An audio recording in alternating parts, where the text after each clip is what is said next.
Sejam todos muito bem-vindos a mais um episódio do nosso Café Previdenciário SLZ. Queridos e queridas podprevs, nós estávamos morrendo de saudade de vocês. E hoje no nosso programa especial de 2025, que esse ano tá cheio de novidades e coisas boas que vão vir por aí.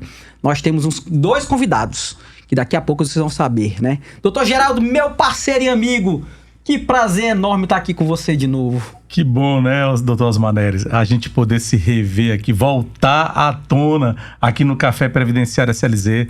Lembrando, pessoal, que 2025 é um ano que promete muito aí pra gente, viu? É um ano cheio de novidades, cheio de muito trabalho. Descansamos, não foi? Descansamos. Estávamos a gente estava precisando desse descanso, né? Mas voltamos à tona e vamos aqui agora receber. E por que não começar o Café Previdenciário SLZ de 2025 com dois convidados de honra? E nós trouxemos aqui dois convidados de honra, né? A nossa convidada, né, que é uma convidada simbólica, que traz aqui, vai nos encher de adendos aqui sobre uma matéria super instigante, que é o Visual Law e a neurociência, com o uso de inteligência artificial na construção de minutas.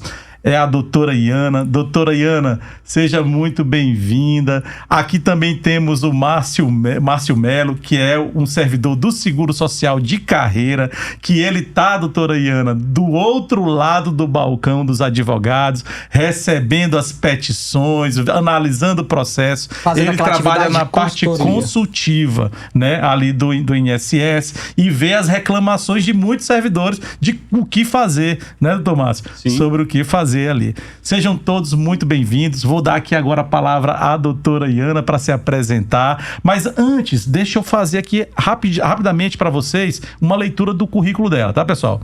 A doutora Iana Menezes Cabanelas de Brito, ela é bacharel e mestre em Direito Processual pela PUC de Minas Gerais. Tem aí um sotaque mineiro aí, né, doutora, para compartilhar com a gente. Ela é fundadora e CEO da Íris. Ela vai falar pra gente o que é isso aí, gente. Eu conheci, na verdade, ela foi pesquisando, tentando achar uma resposta para os meus problemas. E vocês vão ouvir aí falar muito bem dessa inovação. Ela é legal designer há 4 anos, já trabalhou em mais de 400 projetos, é criadora do método, portanto, contencioso de resultado, tá bom? E a gente vai aqui já falar sobre as suas redes sociais. E temos aqui, como já falei para vocês, o Dr. Márcio Melo. Ele é advogado e servidor do INSS de carreira, um analista que trabalha na parte consultiva, ali na parte de consultiva do INSS. Sejam todos muito bem-vindos. Dou primeiramente a palavra à doutora Iana, para que se apresente aqui para a gente. Muito obrigada pelo convite, pessoal. É uma honra estar aqui com vocês, compartilhando conhecimentos. Nossa, realmente, assim, é importantíssimo a gente ter essa troca entre advogados e trazendo também o doutor que realmente vai agregar a gente com tudo o que tem sido falado por detrás do INSS, né, com todas essas questões. Então, eu estou muito feliz de estar aqui hoje, de verdade. E muito obrigada pelo convite. Espero que eu possa agregar de alguma forma aqui para vocês hoje. E é isso, vamos que vamos para o nosso papo, é uma honra. Legal. Doutora Iana, né? Eu gosto de chamar assim Iana, que fica mais... Por favor. Esse programa vai ser incrível, gente. Incrível, incrível, incrível. Não saiam daí. Sabe por quê? Porque a gente vai trazer a neurociência também aplicada e o nosso consultivo da Procuradoria Federal, o doutor Márcio Melo. Márcio Melo, que vai trazer aqui pra gente algumas questões internas, insights, né? Então, Márcio, e aí, tudo bem? Tudo bem. Seja bem-vindo. Prazer enorme estar aqui com vocês, né? Amigos, colegas aqui da advocacia, né? Isso. E também do outro lado do direito previdenciário, né? Os advogados. Seja muito bem-vindo, doutor. Vai ser muito bom esse bate-bola aqui. É um bate-bola, viu, gente? É uma conversa informal, onde a gente vai estar falando sobre o que a gente pensa, o que a gente acha, mas temos muito o que ouvir aqui da doutora Iana. Mas antes, deixa eu contar aqui uma rápida historinha para vocês, como foi que Aquela eu conheci. História boa. Como é que eu conheci a doutora Iana?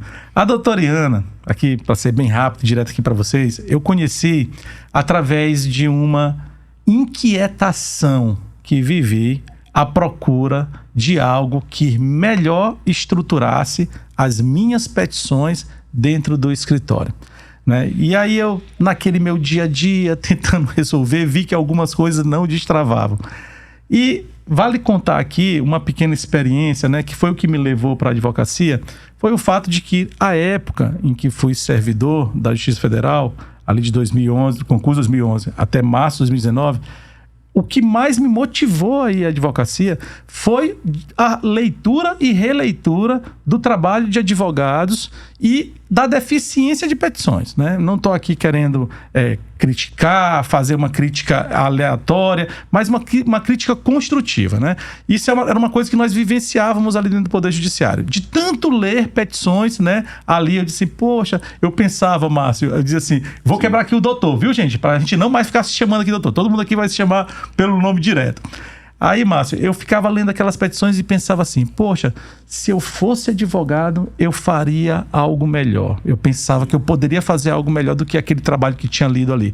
E aí eu disse, porque isso ia facilitar. Eu estava na função de um assessor, né, de magistrados, e eu fazia o quê? Sentenças, né? Eu redigia sentenças, decisões judiciais, e eu ainda tinha que treinar os outros servidores, porque eu estava numa função de oficial de gabinete. Então eu tinha que ler e criar, porque o oficial fazer de gabinete... para ficar pronto para o magistrado. O modelo para que seja replicado em outras, e o juiz analisasse para que pudesse, né, dar seguimento, julgar aqueles processos, justamente. Aí, claro que há uma conversa com o magistrado, mas notadamente é do assessor o trabalho inicial ali de analisar, de ler a petição inicial, de ver como ela foi construída, de que é que está sendo pedido, quais são os fundamentos jurídicos. Então, o trabalho é do assessor, o trabalho inicial, tá, gente? Aí o doutor conheceu a doutora Iana na internet. Pois é. Aí, isso foi o que me levou a ir para a advocacia, né? Para largar o serviço público e advogar. Só que quando eu construo, nesse trabalho de construção de peças, eu confesso que eu tinha a ideia do que o juiz precisava ouvir, mas jogar isso no papel, doutora Iana, é o trabalho difícil, né, do advogado. Né? É necessário uma técnica. E aí foi aí que eu comecei a pesquisar. Gente, eu ouvi várias pessoas falando sobre o Visual Law, achei interessante, vi até um servidor da Justiça Federal também fazer um curso sobre o assunto e tudo mais. Só que assim, não é só redação. Tem algo a mais sobre isso. E foi bem aí, dentro dessa minha inquietude, que eu, na advocacia, pesquisando ali nas redes sociais, conheci a doutora Iana. E foi ali, olhando pelo Instagram mesmo, aí eu comecei a vê-la falando sobre o assunto. Só que eu vi ela conjugar a essa questão aí do Visual Law algo mais profundo, que é o que o doutor Osmar já até estudou melhor do que eu. Eu estou estudando. Está estudando, né? Atualmente, eu venho estudando muito sobre algo que a doutora vai falar. A neurociência. E aí, o que a gente vê nas petições, que eu acho que foi uma incomodação do doutor Geraldo, para a gente já começar a entrar no assunto, que é a técnica da redação jurídica e a persuasão, o poder da persuasão. Não é isso, doutora Iana? Fala um pouquinho pra gente, por que o doutor Geraldo foi descobrir com a senhora? Eu acho que eu vou tentar quebrar um pouco o protocolo, que eu queria ouvir do doutor Márcio qual é o maior problema que o doutor sente na hora que vai analisar as petições dos advogados, para eu não fugir do tema do previdenciário, porque senão tá certo. eu vou lá na lua. Tá. O previdenciário é a vida da pessoa, né? Às vezes é um tempo de vida curto, quando é um salário maternidade, né? Às vezes um auxílio-doença, né? Mas, em boa parte das vezes, numa aposentadoria. Na aposentadoria é a vida toda da pessoa. Estamos falando de 30 anos, né? Pelo menos. Então, muitas vezes, a maneira com que se conta as particularidades é uma forma, às vezes, muito confusa. E isso vai gerando no servidor, vamos dizer assim, não tem como, às vezes, dar uma boa resposta se eu não tenho uma boa pergunta. Perfeito. É mais ou menos isso. E você não contou a história. Exatamente, principalmente contar a história, né? Fazendo aferição à legislação. Isso. E não só isso, é porque as pessoas, principalmente no sul, né, do país, né? Porque lá nós atendemos também demandas do Brasil todo, né? Às vezes aqui a questão do segurado especial é uma coisa mais simples, né? Mas o pessoal do sul, eles têm uma particularidade muito grande em termos de ter esse lado rural, às vezes até mais complexo, né? Trabalham com muitas situações mais especiais e também trabalham com o urbano de maneira muito forte. Caminhoneiros, né? Pessoas com atividades diversas, né? Que passaram, vamos dizer assim, cada situação num agente diferente, né? Nocivo, de insalubridade, que tudo isso tem que ser colocado principalmente uma linha do tempo estruturada. A gente sente muita falta disso, dessa boa explicação para a gente poder dar uma resposta adequada. Muito mais porque no direito previdenciário, doutora Iana, existe um princípio que é o princípio mais importante do direito previdenciário. É o mais importante, é o centro nevral do direito previdenciário, que é o princípio do tempus regi actum. É um brocado em latim que, na simples leitura de quem não é da área de direito aqui, basta ler de trás para frente. O ato tem que ser regido no tempo. Naquele tempo que se passou. Isso, tem que ver qual é a lei. Qual é a lei que vigia na época da satisfação do requisito, né? Olhando para essa lei, no momento da satisfação do requisito, do benefício que se está sendo buscado, é que você vai poder fazer o exame. E se a gente não deixa claro para o servidor do INSS o que é que nós estamos pedindo? Qual é a legislação que nós estamos invocando? Se a gente não deixar isso claro, né, doutor Márcio? Sim. Vai ficar confuso para o servidor decidir de uma forma que favoreça o segurado. Daí a importância da gente desenhar. Eu acho que tem que desenhar para poder ficar uma petição bem feita. E é esse ponto da redação jurídica que a doutora Iana acho que vai poder nos esclarecer e nos dar vários insights sobre isso, né? De que como que o advogado ou como que o próprio segurado que vai fazer o seu requerimento, ele deve fazer o seu pedido, o seu requerimento, a sua petição de forma persuasiva e que conte a historinha, que eu acho que é o mais importante no meu ponto de vista, mas eu ainda não sei sobre isso, porque eu vou aprender hoje. Vai nos ensinar. Ou melhorar a técnica. Então, a gente precisa dar uns passos atrás, porque a linha do tempo já é a ferramenta avançada. Então, para a gente construir uma boa linha do tempo, primeira coisa, a gente tem que saber organizar as nossas ideias na nossa mente. Então, a gente precisa, primeiro, ir lá um pouquinho na neurociência para entender como ocorre a leitura e o julgamento das nossas causas. Porque muitas vezes, como que a gente é ensinado a fazer petições na faculdade? A gente tem ali, objetivo, fazer petição inicial.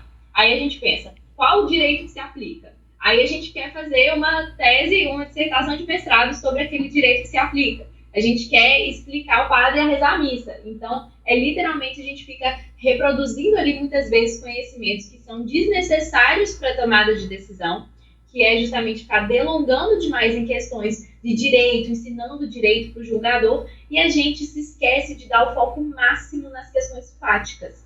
Então, e por que a gente aprende a fazer petições dessa forma? Porque na prova da OAB a gente precisa seguir uma forma, e ali não vai ter um caso complexo, ali vai ter um caso simples que a gente precisa resolver de uma forma objetiva numa prova. E aí quando a gente chega na vida real, a gente se depara com situações complexas, só que a gente não sabe organizar as ideias na nossa mente, porque a gente ainda não teve contato com isso na faculdade.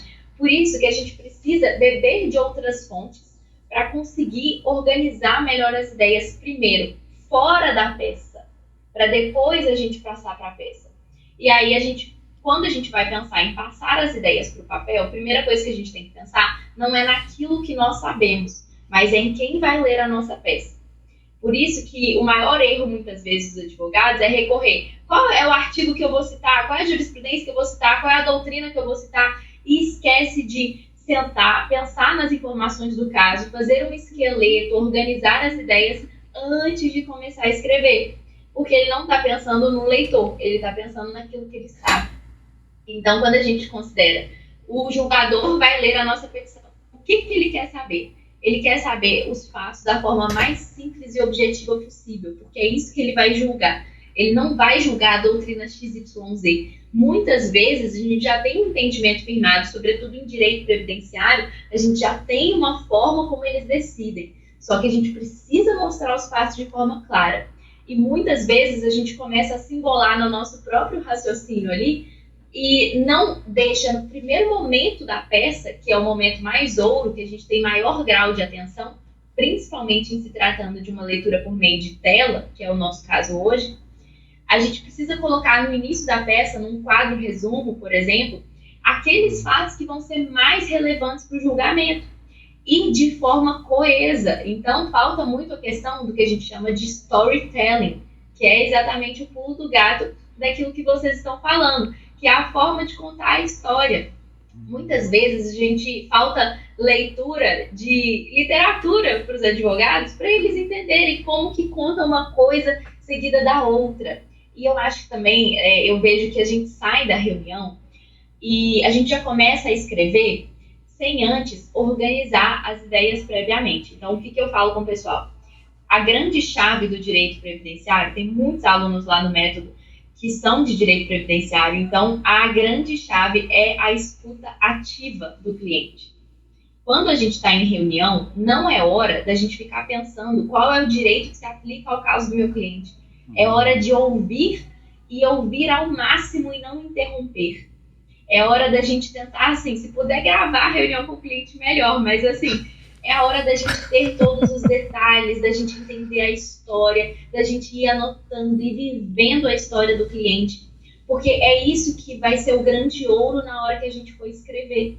E aí, você tendo as ideias bem organizadas na sua mente, primeiro a gente faz aquele Frankenstein, que é aquele brainstorming, que a gente coloca tudo aquilo que a gente tem na cabeça no papel, vai ficar meio desorganizado, porque é aquilo que você ouviu do cliente.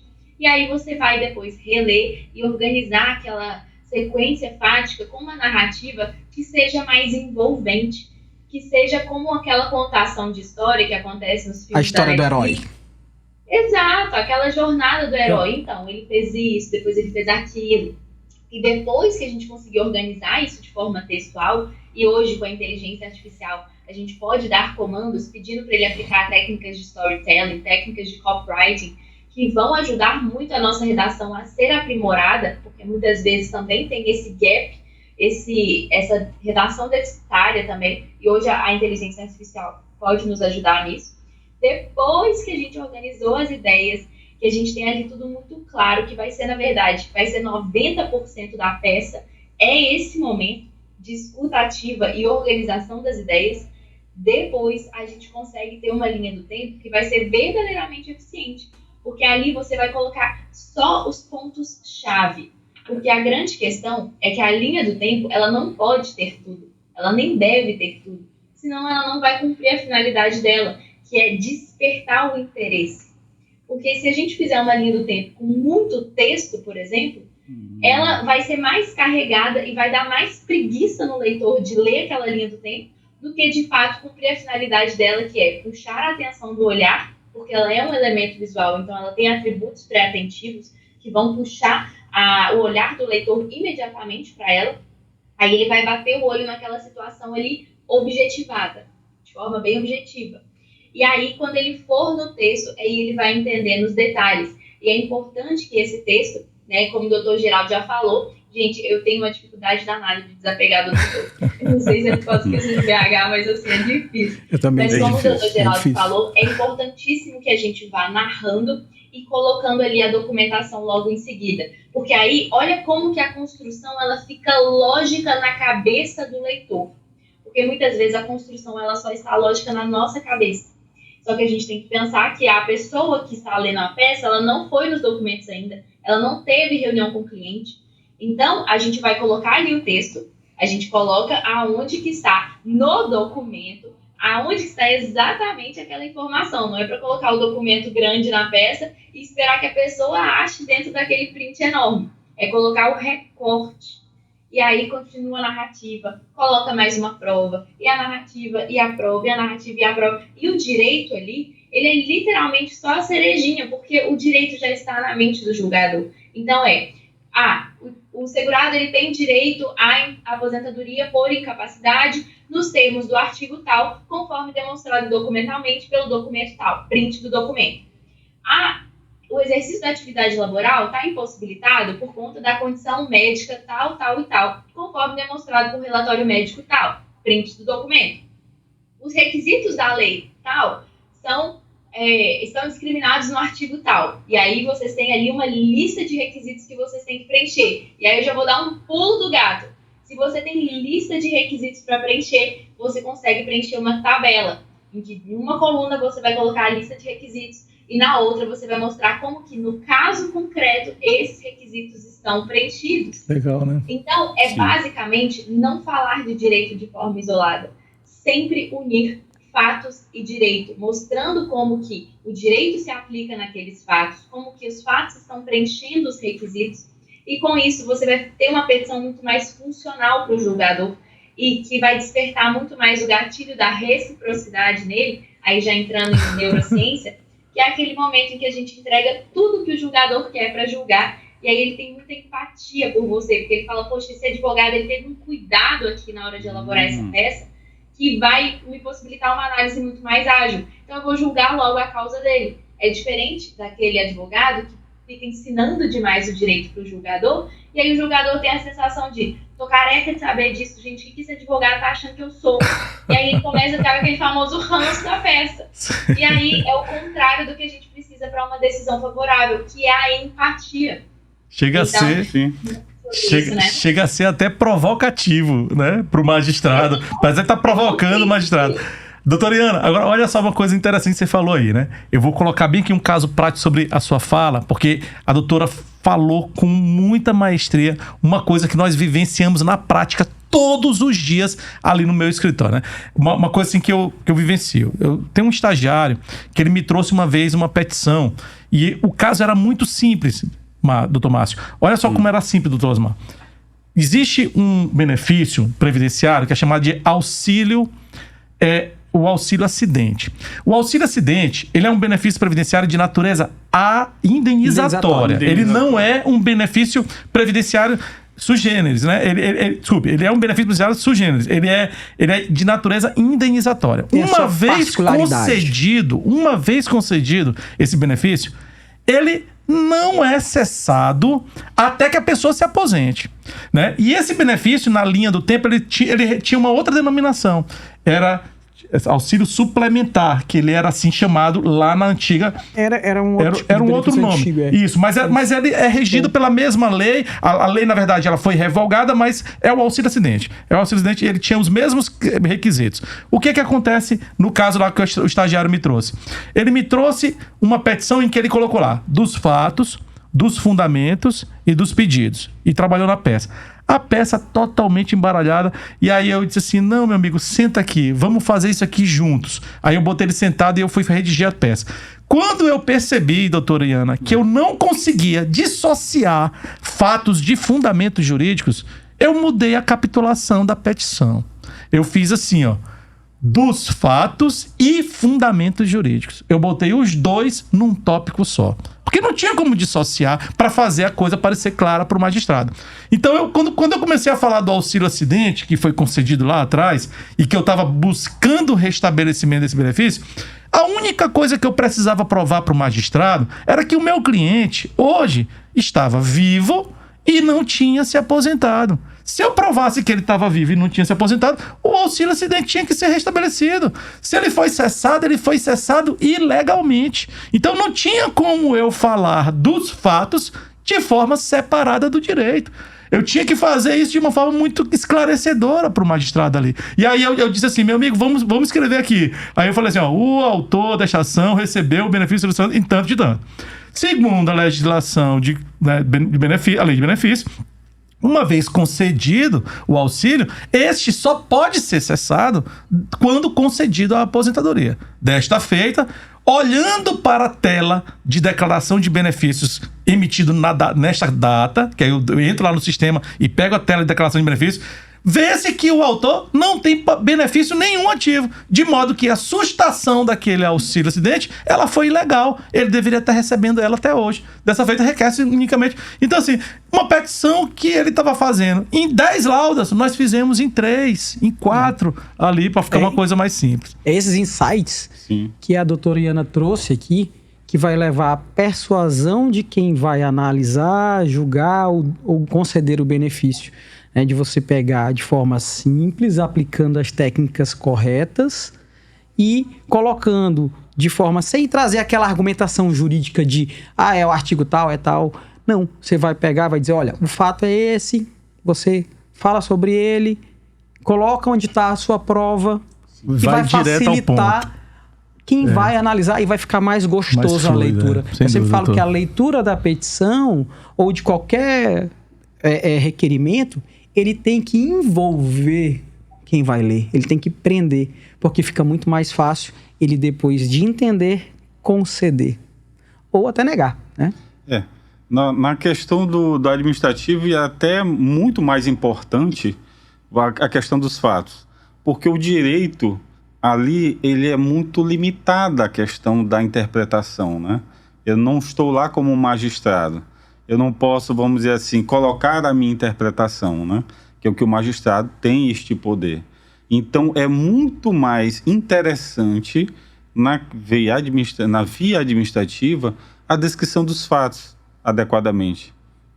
Perfeito. Isso é um ponto que vocês observam muito, né? Porque quando chega para a parte consultiva, lá da Procuradoria Federal, onde tu faz aquele trabalho consultivo de dar a resposta para que o servidor do INSS ou qualquer um outro do órgão que você está dando a consulta e dizer assim, olha, o caso concreto traz isso e você tem que aplicar isso aqui. Né? Porque a administração... É mais ou menos isso que você faz lá, né? Porque a administração, ela já tem um posicionamento oficial. Tá na instrução normativa. Pois seja na instrução normativa, né? Principalmente. No decreto. Né? Nas portarias. Então, a nossa margem, vamos dizer assim, discricionária, né? É limitada. É limitada. A administração segue, não é como o particular, né? A nossa legalidade, ela é diferente. Eu preciso colocar especificamente, aplicar o que está na lei.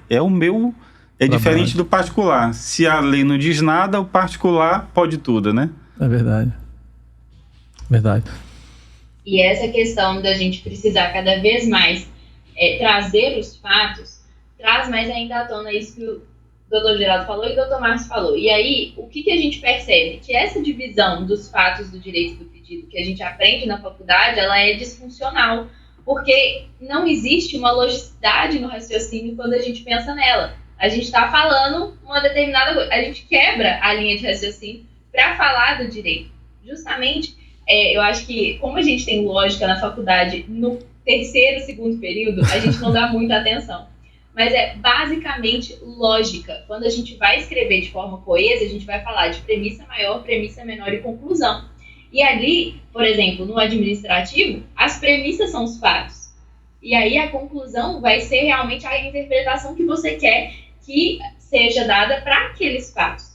E da mesma forma, no contencioso, a gente tem as premissas, elas são como que o direito se aplica os fatos, como que o direito se aplica àqueles fatos, e a conclusão que a gente quer que o julgador chegue.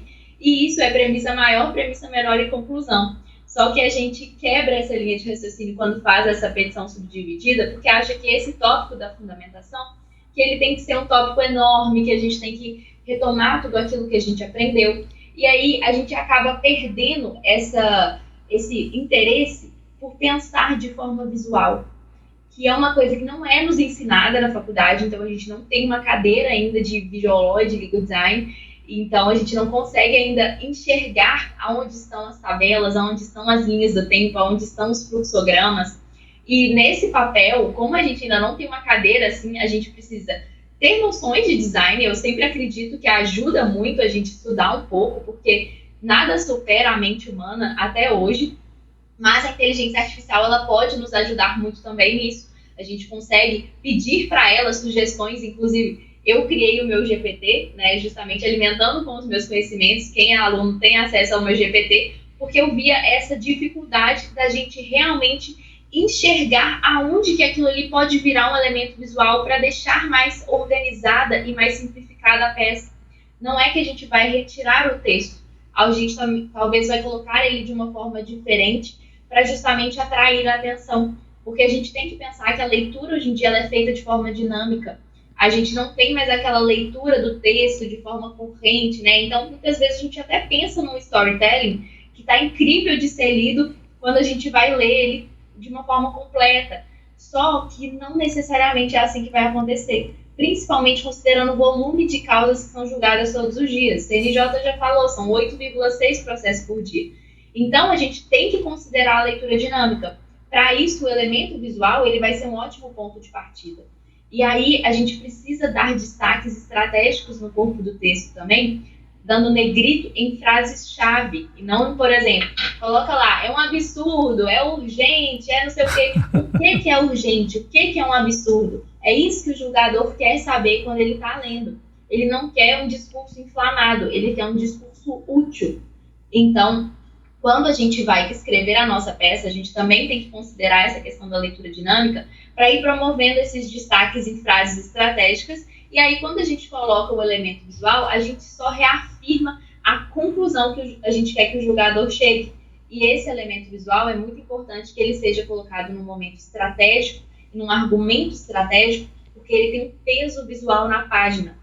Então, quando a gente coloca um elemento visual, a gente tem que pensar, o olhar do meu leitor vai ser atraído primeiro para esse elemento, e depois para todo o resto.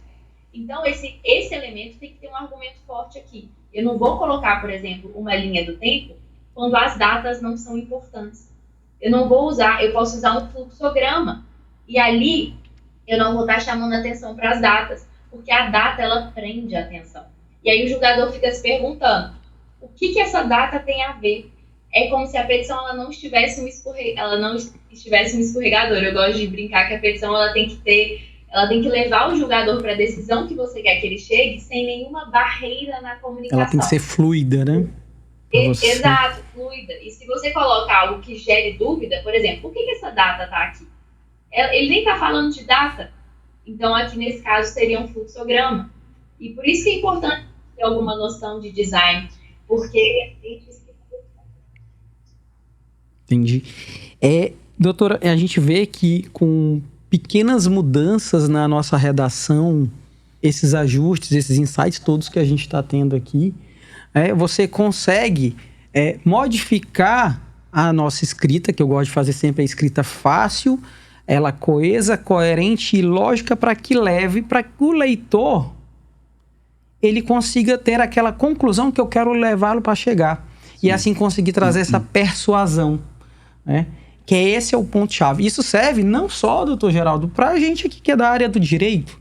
Ele serve para a vida. Ele serve para você aplicar em diversos pontos. Quando você quer estar conversando e quer persuadir, quer deixar aquele seu entendimento, você quer levar ele, então, fazendo essas aplicações que a doutora Iana trouxe, esses insights todos, ele vai conseguir chegar provavelmente ao seu resultado. Perfeito.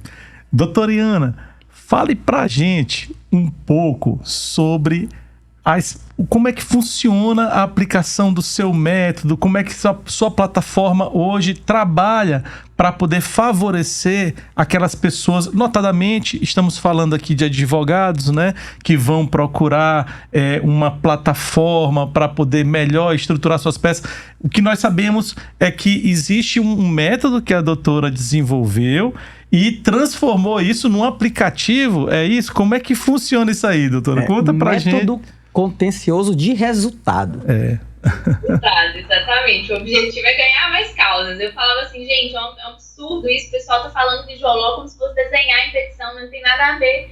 É realmente a gente ter mais resultado. Se não tiver mais resultado, tá errado, não tá fazendo do jeito certo. Porque o que acontece? Bijoló, muitas pessoas, esse nome ficou muito popularizado no Brasil, que como se fosse direito visual. E não tem nada a ver, não é direito visual. Na verdade, o Visual Law ele é um braço do Legal Design. O Legal Design é uma dimensão muito mais macro, é você trazer o design para dentro do direito, usar princípios de design dentro do direito. E design não significa você fazer um design de moda, um design gráfico, algo necessariamente visual. Design significa projetar soluções mais eficientes para um determinado problema. Uma cadeira ergonômica, por exemplo, ela tem um bom design porque ela se amolda ao corpo da pessoa, ela faz com que ela não tenha dor na coluna, não significa que ela seja bonita, mas ela tem um bom design. E dentro do direito, a gente aplica o design nas diversas searas. Então, dentro do legal design, a gente tem design de sistemas, para a gente pensar, por exemplo, o sistema de justiça como um todo, design organizacional, para a gente pensar a estrutura de um escritório de advocacia de uma forma mais eficiente, design de produtos, que é o caso da Iris, por exemplo, a minha plataforma, que é desenvolvida para advogados, design de serviços, quando a gente pensa num atendimento ao cliente mais eficiente.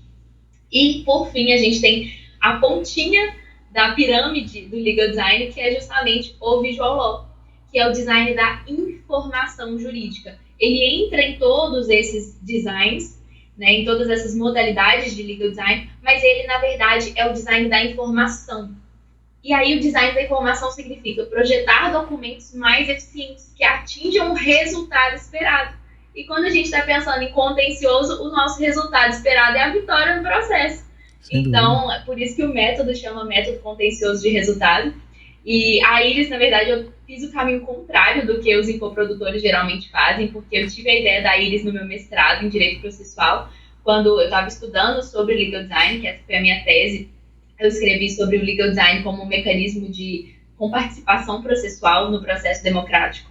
Então, era sobre processo e a gente tinha essa linha de pesquisa do processo institucional. E aí acabou que eu tinha que seguir essa linha da minha escola. Então, por isso que eu falei sobre comparticipação. E, no final, quando eu estava escrevendo sobre legal design, como não existia praticamente nada escrito no Brasil e até mesmo fora do Brasil, o que eu tinha que fazer era todos os cursos que estavam surgindo, que também eram muito poucos. E uma dor que eu via muito dos advogados que faziam esses cursos era: não tem uma ferramenta que eu possa usar para agilizar esse processo, porque eu não consigo mexer no Canva, eu não consigo mexer no Word, eu não consigo mexer em nada, tudo me atrasa. E eu brinco que a Iris, o nosso jabá, cansou de apanhar do Canva, a Iris é para você. Legal. Porque realmente o nosso objetivo foi criar uma plataforma que tivesse uma usabilidade voltada para a rotina dos advogados. Então, que ela fosse muito simples, padronizada, com um design clean, mas ao mesmo tempo funcional. Então, ali, o advogado ele só vai preenchendo com as informações do caso concreto e a linha do tempo ela é gerada automaticamente, ele só copia e coloca na petição. Quando a gente foi criar a Iris, então eu criei a Iris antes do MCR, justamente a gente foi batendo de porta em porta nos escritórios que já aplicavam o legal design, o Visual Law de alguma forma, e a gente perguntou: o que você faz na sua peça? O que te ajudaria? Então a gente fez todo esse processo do design thinking para criar a ferramenta que fosse atender. E o pessoal não queria sair do Word, então eles não queriam parar de fazer a petição na plataforma que eles costumam fazer. E hoje a gente não tem só o Word, né? Hoje a gente tem diversas plataformas. E eles não queriam deixar isso, e realmente é algo que nos ia proporcionar uma barreira de entrada muito grande na rotina dos advogados. Então, a gente tem uma plataforma online, como se fosse um Canva, que a pessoa vai usando ali ferramentas de uma forma muito mais simples, de uma forma muito mais ágil. E agora a gente também tem a inteligência artificial para nos ajudar. A gente tem um aprimorador de texto ali, aplicando linguagem simples nos textos, sem retirar termos técnicos. Então, ele é um aprimorador de texto jurídico, justamente para não perder aquilo que estava acontecendo. Podendo trazer uma linguagem mais humanizada. A linguagem mais humanizada. Mas sem perder o tecniquez. Porque ali vocês podem usar nas petições. Então, por exemplo, tem coisas que não podemos substituir. Por exemplo, cessão de direitos. A gente não pode substituir esse termo. Ele é um termo técnico. Uso capião é um termo técnico, ele tem que continuar. Sim. Então, a gente fez Pro previdenciário, doutora Iana, DER, DIB, DCB, a linguagem técnica do previdenciário, né? Data de cessação, data de início de incapacidade. Se a gente deixar... E eu sofri muito com isso, doutora, porque a gente, quando vai usar a inteligência artificial, se a gente não tomar o cuidado, ele pega o data de início de incapacidade e muda essa terminologia. E essa terminologia, ela não pode ser mudada. Porque mas algumas coisas... Desculpe. Sim. Como você está falando, né? O INSS também acaba evoluindo nessa linguagem, né? Por isso que antes era auxílio-doença hoje é incapacidade, justamente por essa situação de desentendimento, que a pessoa já estou doente, tem o direito ao benefício. Quando, como você falou, data do início da incapacidade. Isso. Tem que ser maldado, né? E é bem legal o que a doutora Iana trouxe e a gente pode aplicar.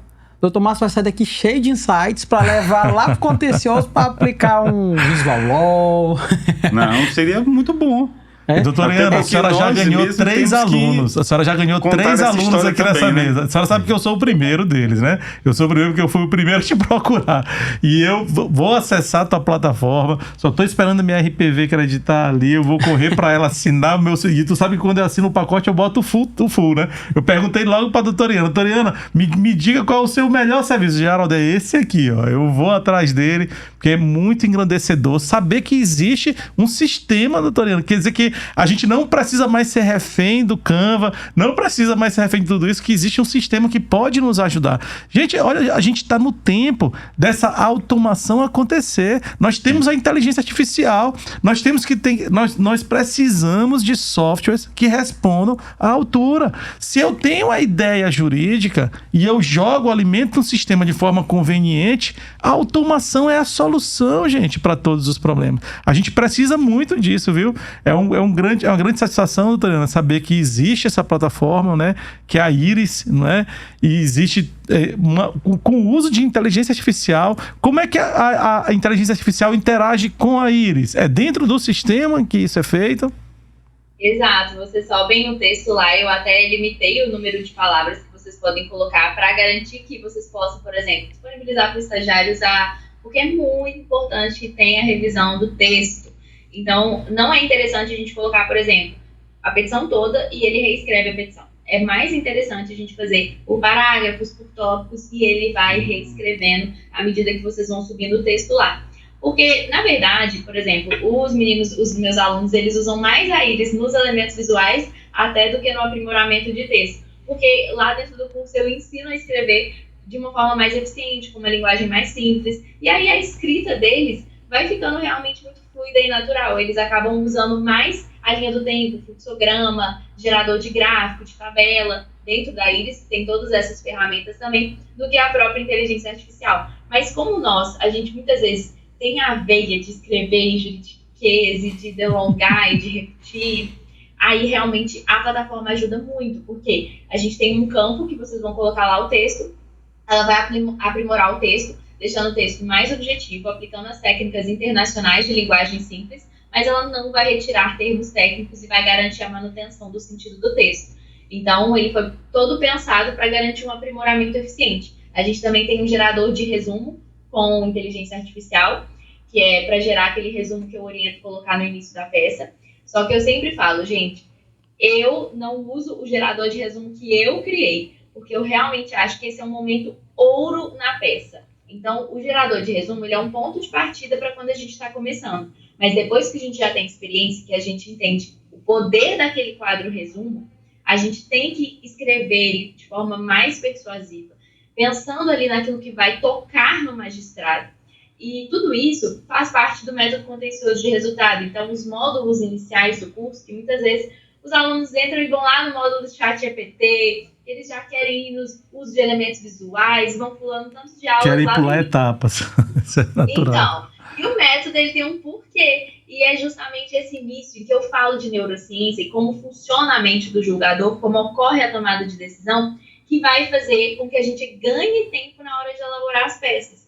Porque aí você vai saber o que vai ser analisado na sua peça. E aí, quando forem lá para a parte prática, que é onde eu faço a recriação de casos reais, e eu der a explicação de por que eu, por exemplo, tirei uma petição que tinha 36 páginas, virou para 6 páginas. O porquê disso está nas bases do método. E aí, quando eu começo a falar, gente, viés de confirmação aqui, gatilho da reciprocidade, e todos esses gatilhos que a gente pode usar, por exemplo, numa contra-razões, a gente usa muito viés de confirmação, a gente traz muito do que foi dito na sentença para garantir que o magistrado fica ali na zona de conforto dele. Então, todo esse jogo nos recursos também, como que a gente vai contra o viés de confirmação, como que a gente é realmente dialético. Então, eu procurei trazer tudo isso que eu sei de processo, né? Não é à toa que eu escolhi fazer mestrado em processo, eu sou apaixonada com processo, e todos esses conhecimentos eu fui unindo com neurociência e com visual para que a gente pudesse ter um método que realmente funciona. Por isso que eu gosto de falar que o meu método não é um curso de formatação, não é um curso de visual, não é um curso de neurociência, não é um curso de inteligência artificial e não é um curso de direito processual. É tudo isso reunido para garantir a criação de petições mais eficientes e vencedoras, realmente com leveza, com agilidade, sem precisar, por exemplo, ficar floreando muito a peça, porque eu vejo que muitos profissionais, quando estou consumindo um conteúdo aqui ali na rede social, quero deixar minha peça mais visual, vou e coloco uma borda, um título e tal. Mas a minha petição não deu resultado. Aí eu falo, é claro, né? Não tem método. Então, realmente, tem todo um porquê por trás da metodologia. Sem dúvida. Esse ponto da neurociência, do poder argumentativo, né? Eu li já 2 livros, agora que eu me recordo assim, um texto certinho do nome do livro, é As Armas da Persuasão e o Código da Persuasão, foi até o último que eu li. Ele é até mais denso, esse último livro, ele entra muito forte em neurociência e até mais denso na hora da leitura, mas ele traz, doutor Geraldo, muita técnica boa, até falada aqui pela doutora Iana. E isso até falo dentro do meu dia a dia, para quem está ali comigo do meu lado, o que ele deve aplicar essas técnicas para tudo. E trazendo um ponto importante aqui na fala da doutora Iana, que é aquela coisa que a gente, o ser humano, ele quer a facilidade. O cérebro, ele quer o que seja mais fácil, que ele já está mais cômodo. Então, o que a gente utiliza já há vários anos, que é o Word. Sim. E aí, essa é a chave da virada, em que você tá lá, o seu cérebro quer menos força para que ele possa modificar, porque ele quer fazer menos força do que você já está treinado para fazer, do que mudar, do que trazer uma outra técnica, trazer uma outra ferramenta e migrar. Que foi uma dificuldade que a doutora foi lá dentro dos escritórios para tentar verificar. Então, você tirar aquela raiz... Sim. De que já está ali, forçada ali, do que todo mundo já sabe o que fazer e que é o mais fácil, para mudar. Trazer utilização de Canva, de Visual Law, de uma modificação de texto, de aplicar uma neurociência, aplicar as armas da persuasão, é mais difícil. E aí você tem que sair daquela sua linha de conforto para entrar no algo novo. Sim. Mas se toda vez que o ser humano fizer isso e for mudar, ele vai ter geralmente ele vai ter um proveito muito melhor, ele vai dar um upgrade, ele vai dar um crescimento, aplicando isso na sua vida e na sua questão de trabalho laboral. Esse ponto é bem importante, doutor Márcio. Vocês lá conseguem já trazer essas aplicações, alguns insights desse, dentro lá da Procuradoria Federal, já passaram por algo nesse sentido? Bom, lá dentro especialmente da questão da Procuradoria, a AGU, nós já trabalhamos também. Existe um chat GPT dentro do sistema Sapiens. Também já para começar... porque seria uma situação desigual, né? Vocês, advogados, estão utilizando o chat GPT, né? Por que não, né? A Procuradoria também, para otimizar, né? Não só os insights, né? Mas a questão mesmo de resumo, né? A nossa capacidade humana é limitada, né? A gente cansa a vista, né? Ainda mais hoje, que, vamos dizer assim, hoje nós, né? Que nós não somos tão novinhos, nós temos a migração, né? Do processo físico, papel, para o digital, né? E o digital, ele nos traz muitas vantagens, mas algumas desvantagens. Porque, por exemplo, o processo físico, antigamente, você despachava, você tinha um tempo de respiro. Esse processo vai ter que ir e voltar para algum lugar, né? E agora não, ele é automático. É automático. Ele já está lá. Segundos ele Aí, vai. em alguns segundos também, o que é que acontece muito? Você tem uma demanda muito grande. Vamos dizer assim, o juiz despacha 10 processos de uma vez, 20, 100, e agora tem que ter uma defesa para cada um e de uma maneira segura, né? A gente não pode ficar no achismo. Sim, então, perfeito. O maior, doutor Geraldo, sabe qual é o maior, contra quem é o maior litigante na justiça brasileira?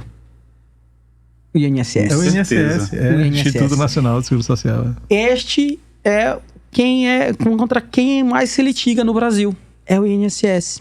Então imagina a sobrecarga que não vai para o maior litigado. É o maior litigado. Contra quem se ajuiza mais ação. Se ajuiza mais ações. É o INSS. Então imagina a quantidade o corpo de servidores que tem, que é diminuto, né? Se comparado à quantidade de processos. A quantidade de juízes federais, né? Que nós temos também nas sessões judiciárias. Toda uma estrutura. Eu confesso que quando eu vou falar... Agora, uma coisa que a doutora Iana também prega no trabalho dela aqui, não é só o trabalho de petições, mas também o trabalho de memoriais, né, doutora Iana?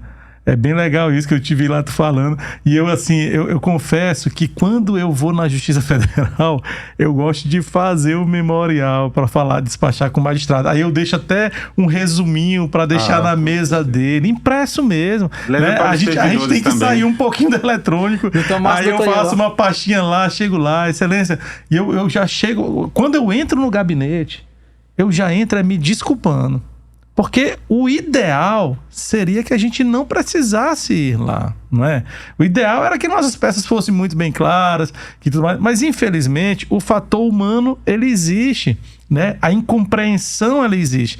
Então assim, doutora Iana, eu não tô querendo puxar a sardinha aqui pro meu lado não, mas minha amiga, eu vou te mandar depois no WhatsApp uma petição minha para te ver, que eu faço é desenhar para o servidor lá.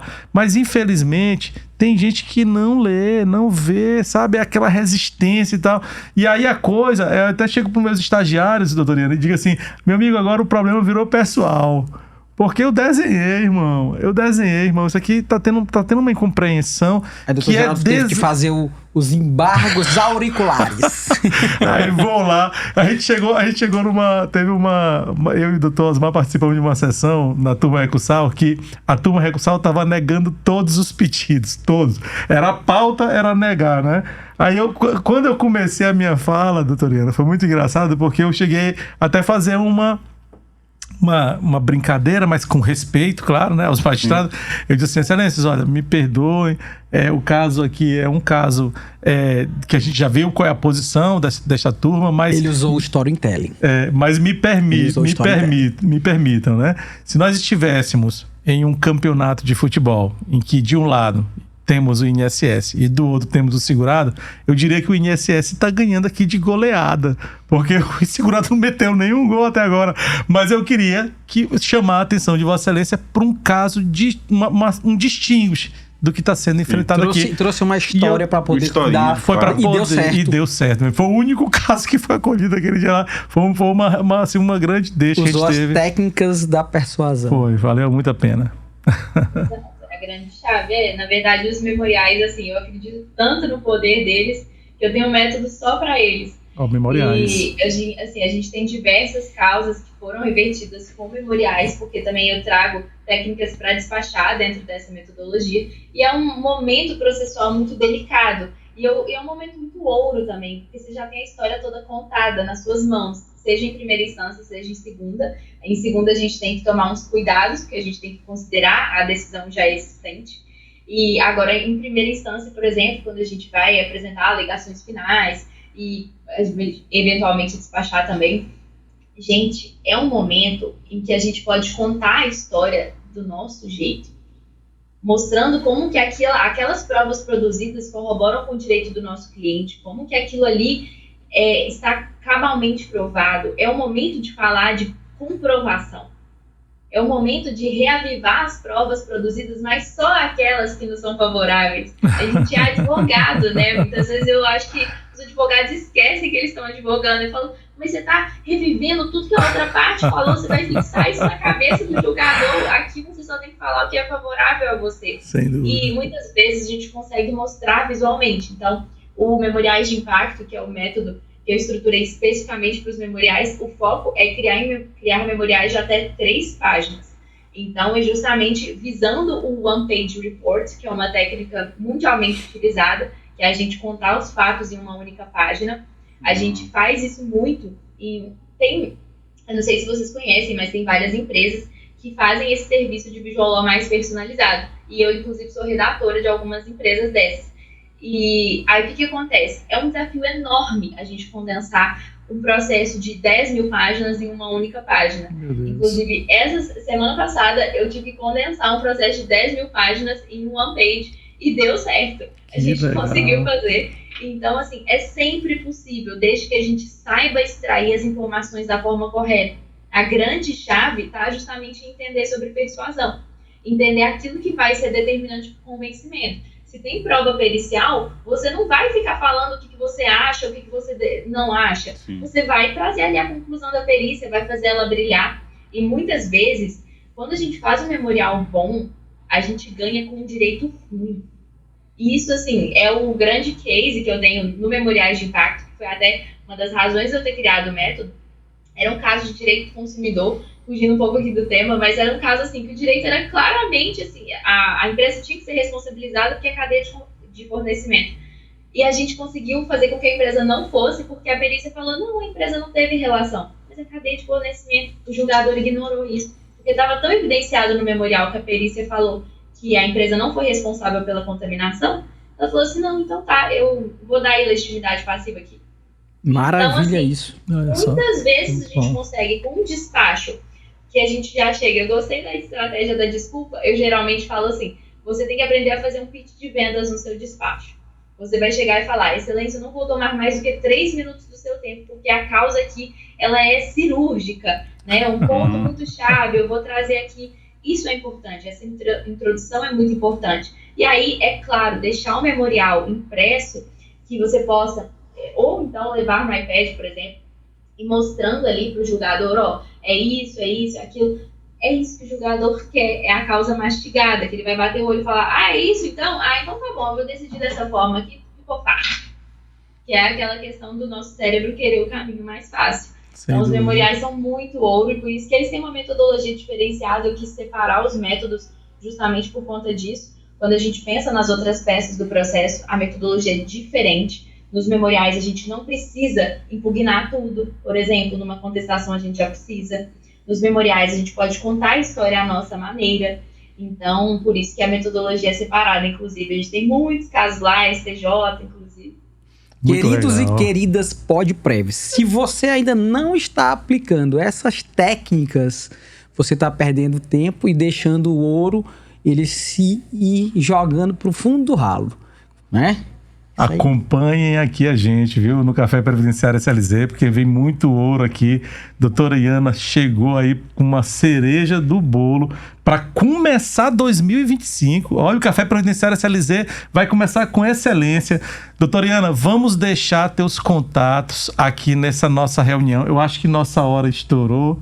Já tem um pouquinho ainda. Tem um pouquinho ainda. Dá até pra ouvir mais, doutor Márcio, que eu sou doido pra ouvir como é que é o outro lado lá também. Ele já me disse que eles estão aplicando o ChatGPT. Eu não sabia disso. Eu não sabia disso aí. É segredo. Olha, é segredo. Claro que não, gente. Ó, bem legal. Nós já tivemos um outro convidado aqui, que foi o doutor Ibrahim Djalma, que é procurador-chefe da Procuradoria Federal aqui do Maranhão, na parte de contencioso, de consultivo. Ele é consultivo. É o meu chefe. É o chefe dele, né? Trabalha com ele. Pronto, olha só. E aí, o doutor Ibrahim Djalma estuda também neurociência e técnicas novas. E a gente, batendo um papo, ele já faz essa aplicação. Então, com certeza, ele já vai contaminando toda a equipe com essa forma de pensar, com esse modo de colocar. Até o próprio site dele, ele faz com esta visão de neurociência, a fim de que facilite, traga essa interação, né? Que hoje eu vejo, doutor Geraldo, que essa é a forma de que a gente deve agir e conduzir. Você facilitar o algo que você acredita ser muito difícil, porque o direito, todo dia tem lei, todo dia tem mudança, todo dia tem alguma coisa nova, e que às vezes vem aquela linguagem truncada, vem aquela linguagem complexa, e que se você puder facilitar e extrair muito mais fácil para todos os participantes da área que vai ter atuação, fica muito mais fácil, muito mais tranquilo você chegar ao objetivo, que é trazer aquele resultado final, a pacificação, o entendimento. E você aplicando essas técnicas, você vai conseguir chegar lá muito mais fácil. Sem dúvida, sem dúvida. Com toda certeza. Me conta um pouquinho aí como é que é essa aplicação lá dentro, se vocês já estão utilizando, que se vocês passaram agora, a partir de agora também já pegar mais outros insights, o que pode ser levado e dando sugestão, né? Até mesmo lá para dentro da Procuradoria, o que pode extrair sobre isso. Eu acho que essa própria questão do visual law, ela não precisa ser aplicada somente, vamos dizer assim, pelo advogado. Porque, vamos dizer assim, quando chega até a nós lá, já passa por um servidor. 2, na verdade, pelo menos uns 2, né? Porque parte, primeiramente, vamos dizer assim, vou dar um exemplo, parte da APS, sinalizando um problema, e vem da agência do INSS mandando para vocês. Isso, mas não vem diretamente, ele é filtrado, já tem uma outra instância antes, para saber se aquilo realmente é algo para nós, né? Porque às vezes é uma questão mais simples, que pode ser decidida administrativamente, que não precisa... E aí já é o último ponto, é a Procuradoria para dar o parecer final. Para dar exatamente em que ponto, né? Que é um consultivo jurídico, né? A nossa dúvida tem que ser jurídica, E aí, aquela consulta dada por vocês é que deve ser aplicado e geralmente é o caso concreto. Aí qual é o ponto que eu estou querendo lhe chegar? É que isso deveria também existir dentro de uma comunicação interna.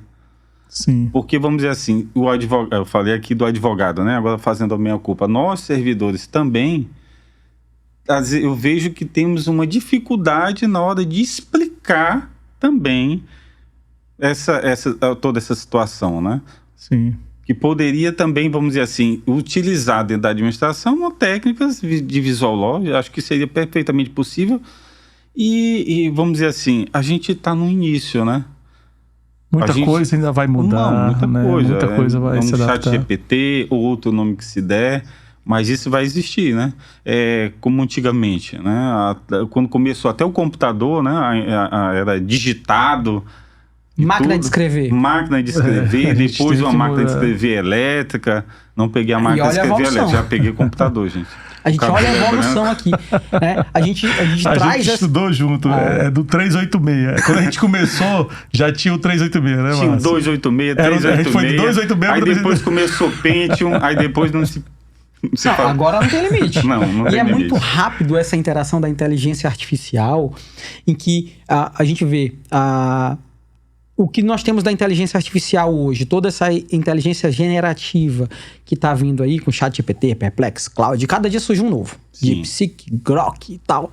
Essa aplicação, a Iris, né? Que é uma inteligência artificial, tá? Uma plataforma de inteligência artificial. Parece que cada tribunal, falou a questão da inovação, né? Hoje em dia me parece que cada tribunal tem um laboratório de inovação e trabalha para ter cada um seu cada um vai robô, se ajustando. Né? Aqui no Maranhão, o TJ, então a Justiça Estadual, ela já tem uma parceria com o Google, ela adotou o Gemini, como foi a expressão de cada um, prefira, que é uma inteligência artificial. Então, você vai ver, cada um dentro da Procuradoria já usa lá o ChatGPT, dentro dos escritórios de advocacia, até no dia a dia, o WhatsApp, tá lá. Sim. As suas redes sociais estão lá com inteligência artificial, né? E é isso, é a nossa evolução. Doutor Geraldo, nós estamos chegando já ao nosso fim. Sim, e para quem ficou até aqui com a gente, nós temos um bônus, né? Um bônus que, olha só, você que está aqui com a gente vai ter que seguir o nosso YouTube, lá se inscrever no nosso YouTube, vai seguir o Instagram, TikTok e as outras redes sociais da doutora Iana. Qual é o seu Instagram, doutora? Iana com 2 N's, Cabanelas, do jeito que fala, Cabanelas. E quais são as outras redes sociais? Tudo aí, Iana Cabanelas. Tudo aí, Iana Cabanelas. Vai seguir o Dr. Geraldo Silva.dv, o Dr. Osmar Neres JR.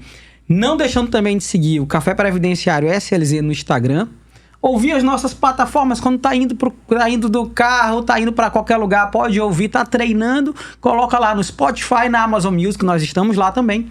E aí, doutor Geraldo, nós temos um brinde para quem ficou até agora aqui, né? Mas tem que ter um insight aqui sobre essa nossa reunião. E esse insight tem que ser feito direto com a doutora Você vai mandar Iana. um direct desse insight, seguindo todo mundo que tá aqui, vai mandar um direct lá no insight de o que você absorveu mais desse nosso podcast, mandar para a doutora e ela vai te presentear depois com um cupom de desconto para os seus métodos ou para até sua plataforma, não é isso, doutora? Então, chega lá no meu Instagram, me manda uma mensagem, me manda um direct falando assim, ó, vi seu podcast e o que mais me chamou a atenção, o que eu mais gostei, o que eu mais vou usar, o que eu achei mais, assim, virou minha chavinha, foi isso daqui. Aí você me conta lá e aí eu te mando um cupom de desconto pros métodos. Show de bola. Maravilha. Show de bola. Que episódio incrível. Legal demais. Abrimos o ano de 2025 com o pé direito, não é não, doutor Geraldo? É isso aí, pessoal. Esse ano promete muito, vamos ter novos convidados. A doutora Iana foi uma convidada super especial. Ela chega para somar aí no que diz respeito à elaboração de petições, a conhecer o Visual Law, a conhecer o uso da neurociência na redação jurídica. E foi muito importante. Doutora Iana, muito obrigado por ter aceitado o nosso convite. Uma interação maravilhosa e que eu trouxe e que eu aprendi hoje também alguns pontos do outro lado com contencioso, com o doutor Márcio Melo, né, que trabalha lá no consultivo lá e junto com o doutor Ibrahim, que veio a brilhantar ainda mais. Muito obrigado, doutor Márcio. Pessoal, muito obrigado. Foi muito obrigado pela participação mesmo de vocês. Deixo aqui aberto para as últimas considerações de cada um. Então, eu que agradeço, né, a oportunidade, né, desse bate-papo, essa troca, né, de informações, né, do outro lado também é bom saber como é que os advogados se sentem, né? E estamos às ordens.